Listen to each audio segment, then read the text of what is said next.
Welcome, truth seekers, to an exploration that takes us deep into the annals of time, to the very bedrock of what it means to be human. I'm your guide, knowledge giver, and today, welcome to our journey through some of the most groundbreaking discoveries in anthropology. Think of it as a cosmic detective story, where the clues are buried in ancient earth, encoded in our DNA and whispered in the remnants of long-lost languages. We're peeling back the layers of millennia, sifting through the evidence left by those who walked this earth before us, individuals whose lives, struggles and innovations paved the way for our present moment. From ancient skeletons to cultural insights, these findings have reshaped our understanding of human origins and societies. We're not just talking about dusty bones and broken pottery, though those are undeniably fascinating. We're talking about paradigm shifts. Moments when a single discovery can ripple through our understanding, forcing us to redraw the human family tree, to rethink the timeline of civilization, and to marvel at the sheer ingenuity and resilience of our ancestors. Anthropology, in its grandest sense, is the study of us in all our baffling complexity, our shared heritage, and our diverse expressions of humanity across the vast expanse of time and space. So prepare to have your cosmic perspective adjusted. We'll venture from the sun-baked plains of Africa, the cradle of humankind, to the icy peaks that preserved a Copper Age traveler, and across vast oceans navigated by intrepid explorers. We'll examine how we became bipedal, how we related to our ancient hominin cousins, how we built the first monumental structures, and how we spread to nearly every corner of this planet. This isn't just a history lesson, it's an exploration of our deepest identity, a quest to understand who we are by uncovering where we came from. Fasten your seatbelts, the journey begins now. Our first stop takes us way back about 3.2 million years to the Afar region of Ethiopia. It was here in 1974 that paleoanthropologist Donald Johanson and his team stumbled upon something extraordinary, the partial skeleton of a female hominin, famously nicknamed Lucy after the Beatles song. Now, Lucy, or as she's scientifically known, wasn't just any old fossil, she was a game changer. For decades, the prevailing wisdom was that our ancestors developed large brains first, and then, perhaps as a consequence, started walking upright. Lucy, with her small ape-sized brain but a pelvis and leg bones clearly adapted for bipedalism, flipped that script entirely. She told us unequivocally that standing tall and walking on two legs was one of the earliest, most fundamental steps on our evolutionary path, predating the significant expansion of our grey matter by millions of years. Imagine the implications. This wasn't a minor footnote, it was a profound reordering of our evolutionary narrative. Lucy's discovery provided tangible proof that our ancestors were venturing out of the forests and onto the savannas, adopting a new mode of locomotion long before they developed the complex cognitive abilities we associate with modern humans. Her skeleton, though incomplete, offered a precious window into this crucial transition. The shape of her pelvis, the angle of her femur, the structure of her knee joint, all these anatomical details painted a picture of an ancient relative who, while still adept at climbing trees, was definitely committed to walking upright on the ground. This wasn't just about bones, it was about behavior, about adaptation, about the very first strides towards becoming who we are today. A truly pivotal moment in the grand cosmic drama of human evolution. Fast forward a few million years and we find ourselves delving deep into the rising star cave system in South Africa, a place that, in 2013, began to yield one of the most astonishing hominin discoveries of the 21st century. Led by paleoanthropologist Lee Berger, teams of underground astronauts, slender individuals capable of navigating the incredibly narrow passages, recovered over 1,500 fossil specimens, representing at least 15 individuals, from infants to the elderly. What made so perplexing and fascinating was its bizarre mosaic of features. It had a relatively small brain, comparable in size to that of an... Yet its hands and feet were remarkably human-like, suggesting tool use and efficient bipedalism. Its shoulders and fingers, however, were more primitive, hinting at climbing abilities. This unique combination of traits threw a rather large wrench into the neat, linear progression many had envisioned for human evolution. Didn't fit tidily into any pre-existing box. Furthermore, the sheer concentration of remains in a remote, difficult-to-access chamber raised tantalizing questions about their deposition. Could this have been a form of deliberate body disposal, a behavior previously thought to be exclusive to more advanced hominins like Neanderthals and modern humans? The initial dating of the fossils, surprisingly young at around 236,000 to 335,000 years ago, meant might have coexisted with early in Africa. This discovery underscores the bushy, branching nature of our family tree, reminding us that evolution isn't a straight line but a complex interplay of diverse forms, some of which ventured down paths that ultimately didn't lead to us, yet each contributing to the rich tapestry of hominin history. For a long time, Neanderthals were the poster children for primitive, brutish cavemen, a sort of evolutionary dead end, outcompeted and replaced by us, the intellectually superior. But oh, how that picture has changed, thanks in no small part to the wonders of ancient DNA analysis. Groundbreaking work, spearheaded by scientists like Svante Pääbo, successfully sequenced the Neanderthal genome, and what it revealed sent shockwaves through the anthropological world. It turns out that our ancestors didn't just live alongside Neanderthals, they interbred with them. Yes, you heard that right. Many modern humans, particularly those of non-African descent, carry between 1 to 4% Neanderthal DNA in their genomes. This wasn't a one-off encounter, it was a period of genetic exchange that has left an indelible mark on our species. This genetic inheritance isn't just a quirky ancestral footnote, it has real-world implications for us today. Some of these Neanderthal genes are linked to our immune system, perhaps providing early modern humans migrating out of Africa with defenses against new Eurasian pathogens. Others are associated with traits like skin and hair color, or even susceptibility to certain diseases, like type 2 diabetes or Crohn's disease. The discovery of Neanderthal interbreeding has profoundly reshaped our understanding of who they were. Not dim-witted brutes, but a closely related hominin species capable of complex behaviors and evidently intimate relationships with our direct ancestors. It blurs the very definition of species in some ways and paints a much more intricate and connected picture of the human past, where our story is interwoven with theirs right down to our genetic code. Chapter 4. Before the Pyramids, before Stonehenge, the dawn of ritual at Göbekli Tepe. Prepare to have your assumptions about the dawn of civilization radically challenged.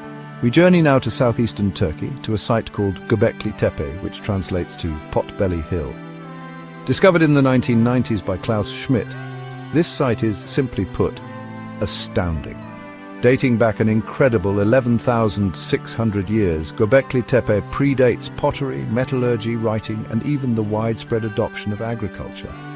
Yet, what we find here are massive, intricately carved T-shaped limestone pillars, some weighing up to 20 tons and standing over 18 feet tall, arranged in large circular enclosures. These pillars are adorned with stunning reliefs of animals: foxes, snakes, wild boars, gazelles and birds, carved with a sophistication that is breathtaking for its age. The sheer scale and complexity of Göbekli Tepe imply a level of social organization and coordinated labor previously thought impossible for hunter-gatherer societies.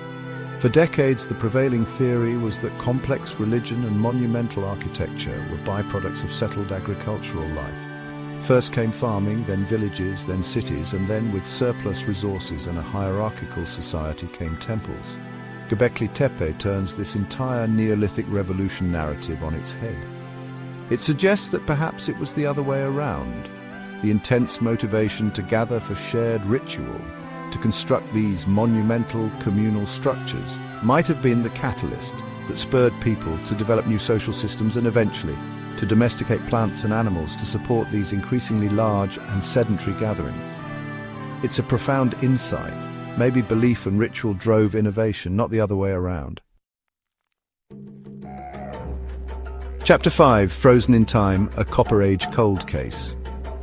Imagine stumbling upon a perfectly preserved human being who lived over 5,300 years ago. That's precisely what happened in 1991 when hikers in the Ötztal Alps, on the border between Austria and Italy, discovered the mummified remains of a man we now call Ötzi the Iceman. Thanks to the unique conditions of the glacier that entombed him, Ötzi is one of the most remarkably well-preserved ancient human bodies ever found. He wasn't just a skeleton, he had skin, hair, organs, even his eyeballs were intact. And it wasn't just his body, his clothing made of various animal skins and grasses, and an astonishing array of equipment were found with him, providing an unparalleled snapshot of life in Copper Age Europe.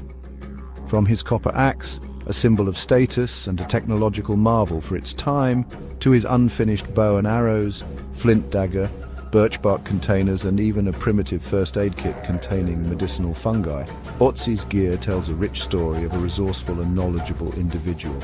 Scientific analysis has revealed his last meal, ibex and red deer meat, einkorn wheat, the pollen in his gut indicating his seasonal movements, his numerous tattoos which may have been therapeutic for ailments like arthritis, and most dramatically the cause of his death. An arrowhead lodged in his left shoulder, suggesting he was likely ambushed and murdered. Otzi is more than a mummy. He's a silent informant from a distant past, offering intimate details about health, diet, technology, violence, and daily existence in a world vastly different from our own. Chapter 6, The Human Tapestry, Finding Unity in Diversity. As we've explored the deep past of our species, it's also crucial to understand how we've studied the incredible diversity of human cultures that have flourished across the globe. This brings us to the concept of cultural universals, those elements, patterns, traits, or institutions that are common to all known human cultures worldwide. Think about language, a system of symbolic communication, kinship structures that define family and social relationships, rituals surrounding birth, death, and marriage, or artistic expression. While the specific forms these take can vary wildly, their underlying presence across disparate societies points to something fundamental about the human condition, about the shared cognitive and social toolkit we all possess. Understanding these universals helps us appreciate our common humanity, even amidst a kaleidoscope of cultural expressions. The systematic study of these diverse cultures owes a tremendous debt to the pioneering efforts of early 20th century ethnographers. Figures like Bronislaw Malinowski, who famously conducted immersive fieldwork in the Trobriand Islands of Melanesia, championed the method of participant observation. He argued that to truly understand a culture, one had to live within it, learn its language, and observe its daily life firsthand, rather than relying on second-hand accounts. Similarly, Margaret Mead's controversial but influential work in Samoa and New Guinea explored how culture shapes personality and social roles, particularly concerning adolescence and gender. While their work and methods have faced valid critiques and revisions over time, their commitment to deep, empathetic engagement with other cultures revolutionized anthropology, challenging ethnocentric biases and fostering a more nuanced appreciation for the vast spectrum of human experience. Chapter 7, Whispers from the Past, Unlocking Ancient Civilizations Through Their Words.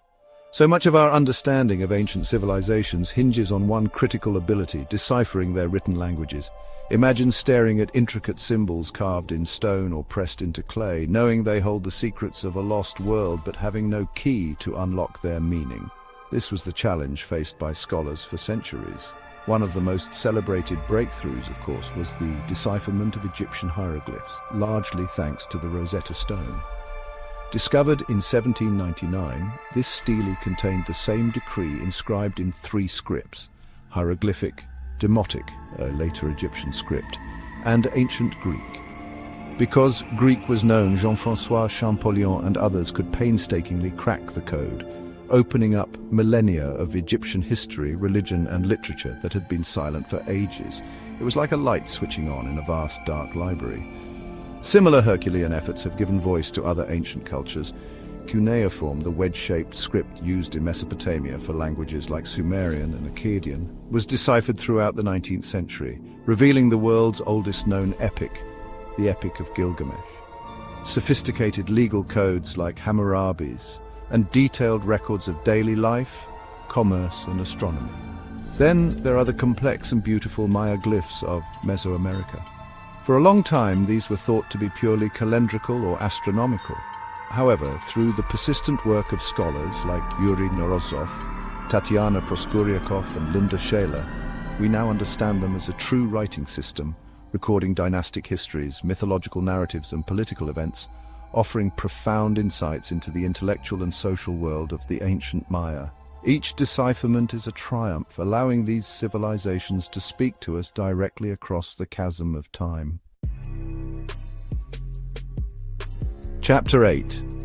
The First Americans Rewriting the Timeline of Arrival. The question of who the first people in the Americas were, and when and how they arrived, has been a subject of intense debate and discovery for decades. For a significant period, the dominant theory was the Clovis first model. This hypothesis proposed that the earliest inhabitants were big game hunters, known as the Clovis people, who migrated from Asia across the Bering Land Bridge around 13,500 years ago. Their arrival was marked by a distinctive and beautifully crafted fluted spear point, the Clovis point, found across North America. This narrative was neat, providing a clear timeline and a single primary migration event. It seemed to elegantly explain the peopling of these vast continents, a story of intrepid hunters following megafauna into a new world. However, science, as it often does, loves to complicate tidy narrative. Over the past few decades, a growing body of evidence from various archaeological sites has begun to seriously challenge the Clovis first orthodoxy. Sites like Monteverde in southern Chile, meticulously excavated by Tom Delhay, have yielded well-preserved artifacts and human traces dated to at least 14,500 years ago, a full millennium before Clovis. Other sites, such as Paisley Caves in Oregon, with preserved human coprolites dated even earlier, and the Buttermilk Creek complex in Texas, also point to a human presence in the Americas that predates Clovis, perhaps by several thousand years. This pre-Clovis evidence suggests a more complex peopling scenario, possibly involving multiple migration waves, different routes, perhaps including coastal migration by boat, and a much deeper antiquity for humans in the New World than previously imagined. Chapter 9. Voyages of the Vast Ocean, How Humanity Conquered the Pacific. Our final journey takes us across the largest ocean on Earth, the Pacific, to witness one of the most remarkable chapters in human migration, the peopling of Polynesia and the broader Pacific Islands by Austronesian-speaking peoples. This was an expansion of epic proportions, covering thousands of miles of open ocean, often to islands so remote they were mere specks on the horizon. Starting from Taiwan around 5,000 years ago, these intrepid navigators, equipped with sophisticated outrigger canoes and an extraordinary knowledge of stars, currents and wave patterns, embarked on voyages that would eventually settle a vast triangle of the Pacific from Hawaii in the north to Easter Island, Rapa Nui in the southeast, and New Zealand, Aotearoa, in the southwest. This wasn't accidental drift, it was deliberate, skilled exploration and settlement. Tracing these incredible journeys involves a multidisciplinary approach. Archaeologists track the spread of distinctive lapita pottery, a hallmark of early Austronesian settlers in Melanesia and western Polynesia. Linguists reconstruct ancient migration routes by analyzing the relationships between the hundreds of Austronesian languages spoken across this vast expanse, revealing a clear pattern of divergence from a common ancestral tongue. And more recently, genetic studies of modern populations, ancient human remains, and even commensal animals like pigs and rats that traveled with them have provided powerful new lines of evidence, mapping the intricate pathways of settlement and interaction. The peopling of the Pacific is a profound testament to human courage, ingenuity, and the relentless drive to explore and adapt to new environments, transforming a water world into a human one. Outro our continuing quest, the future of understanding ourselves. As our exploration of anthropology's greatest discoveries comes to a close, it's clear that the story of humanity is far from fully written. Each finding, whether it's a fossil fragment, an ancient artifact, a decoded script, or a cultural insight, adds another vital piece to the immense, intricate puzzle of who we are and how we came to be. These discoveries not only illuminate where we came from, but also inform how we relate to each other today and envision our future. Understanding our shared origins, the migrations that spread us across the globe, and the diverse ways we've adapted and created meaning can foster a deeper sense of connection in our increasingly interconnected world. The field of anthropology is dynamic, constantly evolving with new technologies and fresh perspectives. From advanced genetic sequencing that untangles ancient ancestries to remote sensing techniques that uncover lost cities, the tools at our disposal for investigating the past are more powerful than ever. Yet the fundamental questions remain. What does it mean to be human? How did we develop the complex societies, cultures, and technologies that define us? And what lessons can we draw from our deep past to navigate the challenges and opportunities of the future? The quest for these answers is a profoundly human endeavor, one that continues to unfold with every new excavation, every deciphered text, and every cross-cultural understanding. Thank you for joining us on this exploration of humanity's past. I hope this journey through anthropology's groundbreaking moments has sparked your curiosity and deepened your appreciation for the long, complex, and utterly fascinating story of us. The universe is vast, and our place within it is unique. By continuing to explore our origins, we not only honor those who came before us, but also gain invaluable insights into our present condition and the potential pathways for our shared human future. Keep looking up and keep questioning.